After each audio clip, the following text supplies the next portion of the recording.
കൊണ്ട് തുടങ്ങിയവനായിരുന്നു ഫഹദ് ഫാസിൽ. മലയാളം കണ്ട ഏറ്റവും വലിയ ഹിറ്റ് മേക്കർമാരിൽ ഒരാളായ ഫാസിലിന്റെ മകൻ. പക്ഷെ മകനെ ലോഞ്ച് ചെയ്യാനുള്ള ഫാസിലിന്റെ തീരുമാനം പിഴച്ചു. ആദ്യം സിനിമ വൻ പരാജയം. ഇനി ഒരു തിരിച്ചുവരവില്ലെന്ന് എല്ലാവരും വിധിയെഴുതി. മീശ മുളച്ചു തുടങ്ങുന്ന പ്രായത്തിൽ ആർക്കും താങ്ങാനാവാത്ത അത്ര കുത്തുവാക്കുകളും പരിഹാസങ്ങളും അവൻ കേട്ടു. പിന്നെ അപ്രത്യക്ഷനായി. വർഷങ്ങൾക്ക് ശേഷം ആ പയ്യൻ മടങ്ങി വന്നു. രണ്ടാം വരവിൽ പക്ഷേ അവൻ സ്വന്തം വിധി മാത്രമല്ല തിരുത്തി എഴുതിയത്, മലയാള സിനിമയുടെ ചരിത്രത്തെ തന്നെയായിരുന്നു. മലയാളം കണ്ട ഏറ്റവും വലിയ തിരിച്ചുവരവെന്ന് ഫഹദ് ഫാസിലിന്റെ രണ്ടാം വരവിനെ വിശേഷിപ്പിക്കാം. നടൻ കളിമണ്ണാണെന്നും അതിന് ഏത് കഥാപാത്രമായും രൂപം മാറാനാകുമെന്നും ഫഹദ് കാണിച്ചു തരികയായിരുന്നു. ഇന്ന് ഇന്ത്യൻ സിനിമയിലെ തന്നെ ഏറ്റവും മികച്ച അഭിനേതാക്കളിൽ ഒരാളായി സിനിമാ പ്രേമികൾ വാഴ്ത്തുന്ന ഫഹദിന്റെ 42ാം ജന്മദിനമാണ്. മലയാളത്തിന് പുറമെ തെന്നിന്ത്യയിൽ ഒട്ടാകെ ഏറെ ആരാധകരുള്ള താരമാണ് ഫഹദ് ഇന്ന്.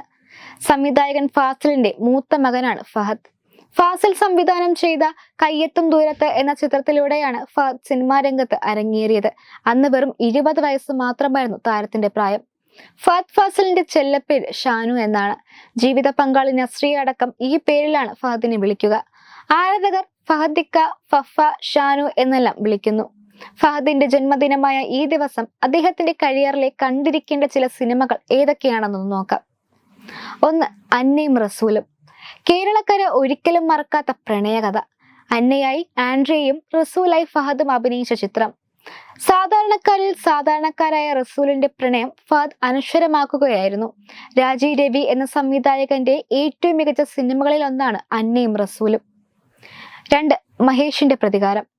ദിലീപ് പോത്തൻ എന്ന സംവിധായകനും അയാളുടെ ബ്രില്യൻസും മലയാള സിനിമാ പ്രേമികളുടെ ഉള്ളിലേക്ക് കയറി വന്നത് മഹേഷിന്റെ തോളേറിയായിരുന്നു. ഫഹദിന്റെ മികച്ച അഭിനയവും ദിലീഷിന്റെ മേക്കിംഗ് കൊണ്ടും ശ്രദ്ധേയമായ ചിത്രം.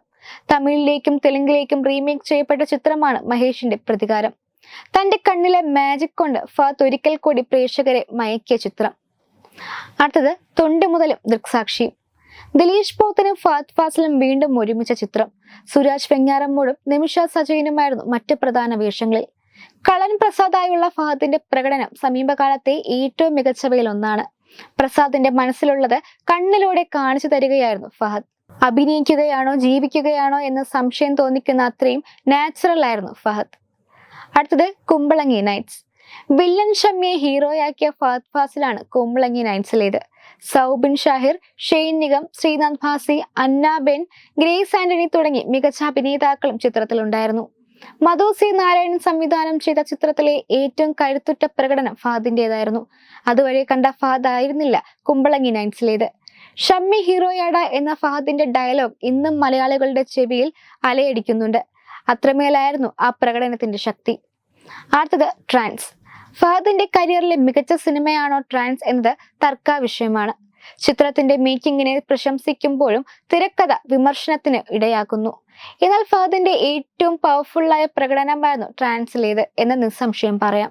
ബിജു പ്രസാദ് ചിരിപ്പിക്കുകയും സങ്കടപ്പെടുത്തുകയും ചെയ്ത അതേ ഫഹദ് തന്നെ പാസ്റ്റർ ജോഷുവ കാട്ടനായി അഴിഞ്ഞാടുകയായിരുന്നു.